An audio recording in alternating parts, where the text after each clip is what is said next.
السلام علیکم ورحمۃ اللہ وبرکاتہ۔ کلمے کی دعوت اور کیا اسلام تلوار کے ذریعے پھیلا ہوا ہے، مولانا عمر پالن پوری کا بہت پیارا اور زبردست بیان۔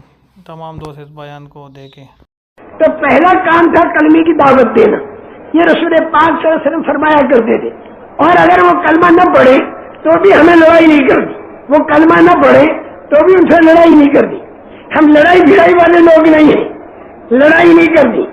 ہاں، ہتھیار دے کر جانے پڑتے تھے، اس لیے کہ عرب لوگ جو تھے ان کے اندر مارنا، پیٹنا، ڈاکہ ڈالنا، قتل کرنا ایک عادت تھی، تو اپنے بچاؤ کے لیے ہتھیار لے کر تو جانا پڑتا تھا انہیں، لیکن لڑائی کے لیے ہتھیار نہیں تھے، اپنے بچاؤ کے لیے تھے۔ پہلا کام تو کلمے کی دعوت، اگر وہ کلمہ نہ پڑھے تو بھی لڑائی نہیں۔ پھر ان سے یوں کہو کہ جب تم خدا کی طاقت کو تسلیم نہیں کرتے تو دنیا کے اندر سربلندی کے ساتھ رہنے کا تمہیں حق نہیں ہے۔ سربلندی کے ساتھ جو اللہ کی طاقت کو تسلیم کرنے والے ہیں وہی رہیں گے، اور تمہیں سر نگو بننا پڑے گا۔ حتیٰ یوں تو جزیۃ عن ید وہم صاغرون، ہماری رعیت بنو اور سالانہ جزیہ دیا کرو۔ وہ جزیہ اس بات کا لیں گے کہ ہم تمہاری حفاظت کریں گے، کوئی تمہارے پر حملہ کرے گا تو ہم تمہاری حفاظت کریں گے، جزیہ دو۔ اور یہ بات قیصر سے بھی کہی گئی، اور یہ بات کسریٰ سے بھی کہی گئی، یہ بات رستم سے بھی کہی گئی۔ حالانکہ رستم کا بہت بڑا فوج وہاں پر موجود اور زیب و زینت کا سامان وہاں پر موجود، لیکن حضرت ربعی بن عامر رضی اللہ تعالیٰ عنہ پستہ قد صحابی تھے، وہ ایک دم سے اس کے تخت کے اوپر چڑھ گئے اور جا کر رستم سے یوں کہا، اللہ تعالی لنخرج العباد من عبادت العباد الى عبادت رب العباد ولنخرج الناس من جور الادیان الى دین الاسلام ومن ضيق الدنيا الى صحتها۔ اللہ نے ہم کو بھیجا ہے کہ اس انصاف پہ داخل کریں مختلف طریقوں کے ظلم سے، ومن ضيق الدنيا الى صحتها، اور دنیا کی تنگیوں میں سے نکال کر ہم دنیا کی کشادگی کے اندر داخل کریں۔ آخرت کی تو کشادگی ہے، دنیا کے اندر بھی کشادگی آئے گی۔ باوجود ملک اور بال ہونے کے سارے گھبرائے ہوئے، ایسے نہیں رہو گے پھر جب تمہارے اندر دین آئے گا جم کے کہیں۔ اور اس کے بعد پھر تین باتیں کہی، تم کیا چاہتے ہو؟ ان کا پہلے تو کلمہ، اگر کلمہ نہ پڑھے اور اللہ کی طاقت کو تسلیم نہ کرے تو پھر کیا؟ ان کا پھر ہماری رعیت بنو، سالانہ جزیہ دو اور ہم تمہاری حفاظت کریں گے۔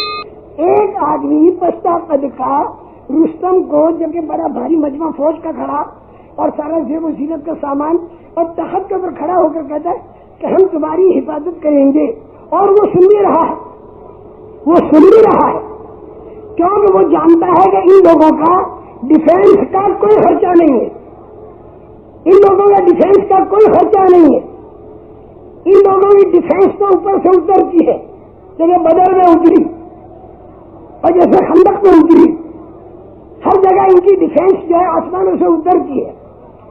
اگر ان لوگوں کی شیر خانی نہیں کرنی چاہیے ہمیں، اگر ان کی شیر خانی کی تو آسمانوں سے مدد اترنے میں دیر نہیں لگتی، ان کو خرچہ کچھ نہیں کرنا پڑتا۔ یہ لوگ تو بھرتے ہیں لوٹا، کرتے ہیں وضو، بچھاتے ہیں مصلی، پڑھتے ہیں نماز اور بہاتے ہیں آنسو اور مانگتے ہیں دعا، اور اوپر سے ان کی ڈیفینس اترتی ہے اللہ کی مدد۔ اور وہ اللہ کی مدد ایسی آتی ہے، کھانا نہیں مانگتی، کپڑے نہیں مانگتی، سامان نہیں مانگتی، تنخواہ اور پگار نہیں مانگتی، دکھائی نہیں دیتی، اور آئیے کام کر کے چلی گئی۔ تو یہ اوپر سے جو کی ڈیفینس آتی ہے، اس کا مقابلہ کیسے کی فوج نہیں کر سکتی، اور کسرا کی فوج نہیں کر سکتی، اور دنیا میں کوئی طاقت نہیں کر سکتی۔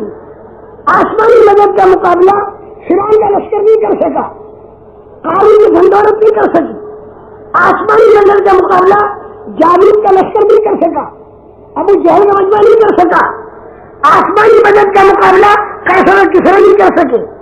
آسمانی مدد کا مقابلہ صلاح الدین ایوبی پر جب آیا تو اس آسمانی مدد کا مقابلہ 14 بڑی بڑی حکومت یورپ کی نہیں کر سکی، اور اخیر میں جب آسمانی مدد آئے گی تب دجال کا لشکر مقابلہ نہیں کر سکے گا، اور آسمانی مدد کا مقابلہ یاجوج ماجوج بھی نہیں کر سکیں گے۔ خدا پاک کی قسم، اگر آج دین کا کام کرنے والوں کے اوپر اللہ کی آسمانی مدد آئی تو آج کی طاقت اور دھن دولت آسمانی مدد کا مقابلہ نہیں کر سکتی. لیکن آسمانی مدد آنے کے لیے دین کے کام کرنے والوں کو اللہ کی طرف متوجہ رہنا پڑے گا اور تقوی اختیار کرنا پڑے گا اور اللہ سے ڈرنا پڑے گا. کام کرتے کرتے دلوں میں تکبر نہ آ جائے, دلوں میں بڑائی نہ آ جائے, ایک دوسرے کی اکھاڑنا پچھاڑنا نہ آ جائے. آپس میں دین کے کام کرنے والے, چاہے تبلیغ کا کام کرتے ہو, چاہے مدارس کا کام کرتے ہو, چاہے اللہ سے تعلق پیدا کرنے کا کام کرتے ہو, چاہے جتنی بھی جماعتیں پورے عالم کے اندر مسلمانوں کی کام کر رہی ہو, ان کے اندر تکبر نہیں آنا چاہیے, بڑائی نہیں آنی چاہیے, حسد نہیں آنا چاہیے, ایک دوسرے کے ساتھ کینہ کفت نہیں آنا چاہیے, ایک دوسرے کو اکھاڑنے پچھاڑنے کا جذبہ نہیں آنا چاہیے, بلکہ اخلاق آنے چاہیے, اخلاص آنا چاہیے. صرف اللہ کو راضی کرنے کے لیے ہو, ہر ایک اپنے اپنے طرز پر کام کر رہا ہے. رسول کریم صلی اللہ علیہ وسلم نے جس طریقے سے کام کیا, ہمیں اسی طریقے پر کام کرنے کی کوشش کرنی چاہیے. اور تبلیغ کے کام میں لگنے کے بعد بھی ہم لوگوں کا ذہن یہ نہ بنے کہ ہم جنت کے ٹھیکیدار بن گئے اور دوسرے سارے کے سارے جہنمی. یہ نہیں کہنا چاہیے ہمیں. اللہ کا اللہ کے ساتھ بنی اسرائیل نبی کے اولاد تھے, لیکن انہوں نے جب دین کے کام کو دنیا طلب خود غرضی کا ذریعہ بنایا اور انہوں نے اوپر سے لیبل لگایا دین کا اور اندر ان سے دنیا بھری ہوئی تھی, تو میرے محترم دوستوں وہ مغضوب علیہم الضالین بنے اور ہمیشہ کی دوزخ کے اندر چلے گئے. اور قرآن پاک کے اندر اللہ پاک نے بنی اسرائیل کے بار بار قصے ذکر کیے اور ہر جگہ یہ بات بتائی کہ انہوں نے دین کا کام کیا لیکن دنیاوی اغراض کے لیے کیا, تو اس وقت ان پر دنیا میں کیا کیا وبال آئے اور کتنی ان کے پکڑ آئی. کسی کو بندر بنا دیا, کسی کو خنزیر بنا دیا, کسی پر بخت نصر نے حملہ کیا اور ان کے عورتوں اور بچوں کو کاٹا اور مارا اور پیٹا, کسی پر جالب نے حملہ کیا. یہ ساری مصیبتیں اور بلائیں بنی اسرائیل پر دنیا کے اندر بھی آئیں اور آخرت میں کی اتنی بگڑ گئی کہ مغضوب علیہم الضالین اور ہمیشہ یہ جہنمی بن گئے. اللہ تعالیٰ نے فرمایا مسلمانوں سے کہ تمہاری تمناؤں اور اہل کتابی تمناؤں سے کچھ نہیں ہوتا. اگر یہ اہل کتاب حضرت عبداللہ ابن سلام کی طرح جو یہودی تھے پہلے, اور اگر یہ اہل کتاب نجاشی کی طرح جو پہلے نصرانی تھا, اگر دین کے کام پر لگ گئے تو یہ ہمیشہ کی جنت میں جائیں گے.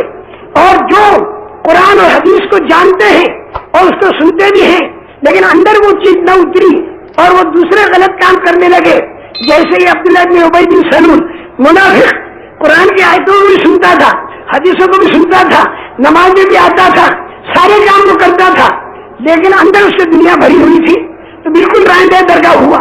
تو میرے محترم دوستوں اور بزرگوں, ہم دین کے کام کرنے والوں کو اللہ سے ڈرنا چاہیے.